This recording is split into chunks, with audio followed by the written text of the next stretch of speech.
And in fact, as Muslims, we know leaders must consult before taking decisions on behalf of those they are leading. So this morning's program is in furtherance of that consultation, because from the time we met last time till yesterday, I think there's still more confusion as regards the vaccine, its efficacy, the various conspiracy theories that we've been hearing or seeing on pages of media and things like that. Well, they're all aware, even some European countries, really advanced countries, suspended the use of a certain vaccine. But just some hours ago, 24, 30 hours ago, the same countries now said they are reverting. They'll go back to the use of those vaccines.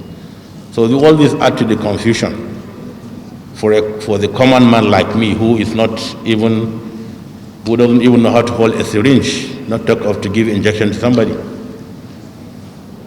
And all of us here, all of you here, we know the roles you play as leaders. Your voices are very, very strong. People listen to you, people believe in you. And we know the impact of social media. We know the strength of communication in the world now. As we are talking now, it's being live streamed. There are so many people who joined by Zoom who couldn't be here, and they are listening to what we are saying. So there's nothing hidden in the world now. And that's why we call on you to be open, bring up all the supposed problems you think your communities, our communities face or will face as regards this vaccine. The vaccine had been rolled out in Nigeria, in some states, in so many states. Some states, they have not even rolled out yet. Some states don't even believe there is COVID-19. But we're all here to discuss some of those issues. We have seen Mr. President publicly taken the vaccine, the Vice President and others. And we expect to see more political leaders coming out openly to take the vaccine. And we believe all political leaders must take the vaccine first before the common man on the street. Because they are our leaders, they have to be protected first. They are the ones leading our country. So they have to be saved first by any pandemic. It's when they are strong, healthy, and alive, they will now lead our country to greater heights. So we believe all political office holders, since Mr. President has led the way, will bring forward themselves and get the vaccine if they so believe in the vaccine. Because as I'm talking to you, there are some people who don't even believe in the vaccine. There are some people who don't even believe COVID-19 exists. But we know it exists because we lost so many of our close friends and family members and whatever. So it's very important for us in the advocacy to let people know, yes, COVID-19 is there. Yes, there's a possibility of getting out of it. We are gathered here today to reassure ourselves and to reassure the public that the vaccine we have been using is safe and useful. As you know, several persons, including the President and the Vice and the Ministers, have taken this vaccine. We in Nigeria have not seen any untoward side effect. We have not seen any adverse effect. But we have had reports of effects that were thought to have been connected to the vaccine in other countries, particularly in Europe, which gave reason for some countries to suspend the use of this vaccine, and that of course created concern around the world. That kind of situation is not unusual in medicine. The medicines we're used to Panadol, we're used to aspirin. These are medicines we know very well. But only few of us here will remember or recall that aspirin also has side effects, and Panadol can also have side effects. But we are already so used to the good effects that we do not bother about the side effects. With this vaccine, the good effects are clear, that it protects us from infection.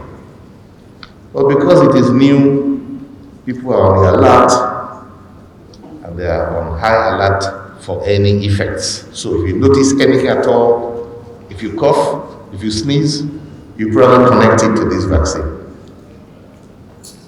And if anything happens at all that will have happened even without the vaccine, it is possibly related to it. So when, out of abundance of caution, authorities decide to slow down the use and watch, it is a normal thing also, and it is done only because we are learning more and more about it.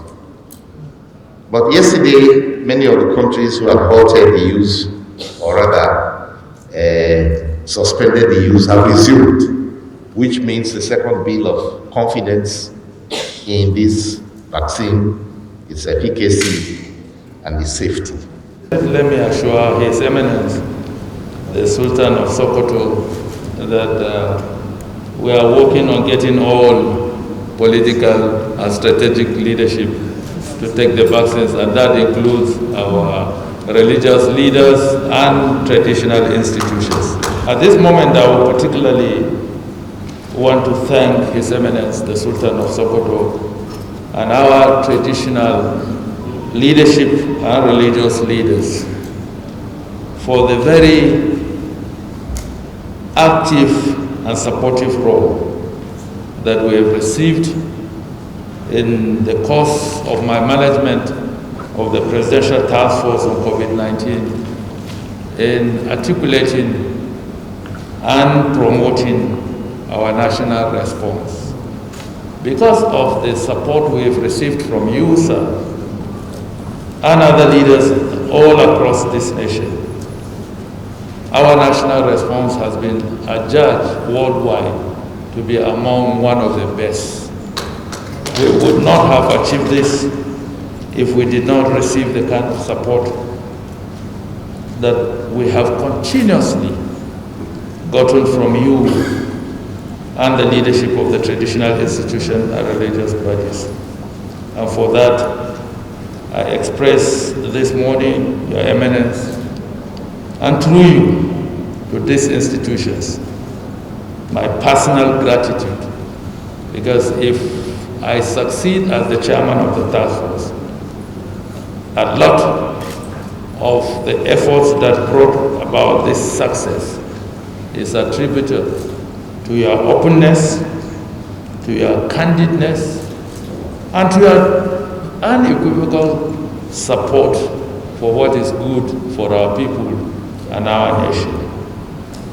As you are aware, Nigeria has received its first batch of the AstraZeneca vaccines, which the Federal Ministry of Health and its agencies have proceeded to roll out to the states after Mr. President, the Vice President received their first jab as a demonstration of leadership and faith in the safety and efficacy of the vaccines.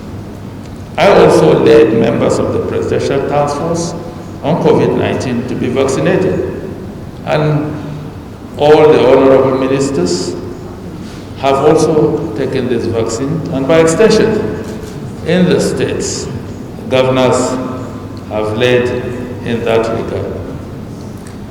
Therefore, I commend it to all eligible Nigerians to do so that we can be protected from this virus.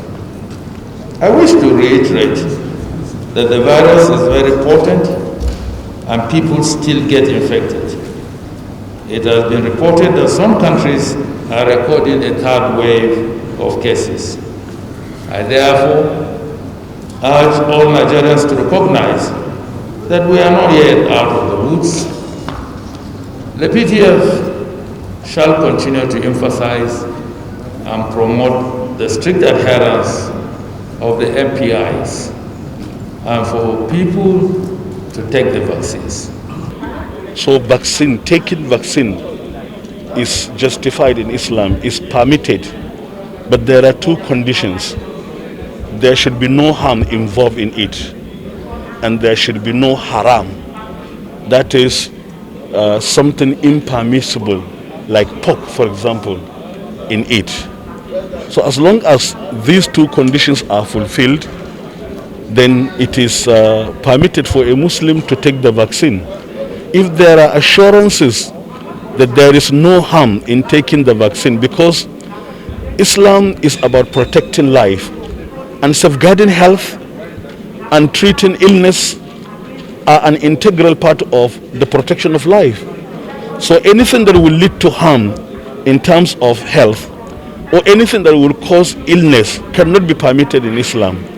So if there is no harm involved and there is no haram, that is unlawful material involved, then it is permitted. And it is on this basis that many scholars all over the Muslim world in many countries have offered the ruling, that is the religious ruling called fatwa, that it is halal, it is permitted to take the COVID-19 vaccines. And although there are side effects as it were, and that every medication we take has its own side effect, even some of the ordinary food we take, we eat, have their own side effects.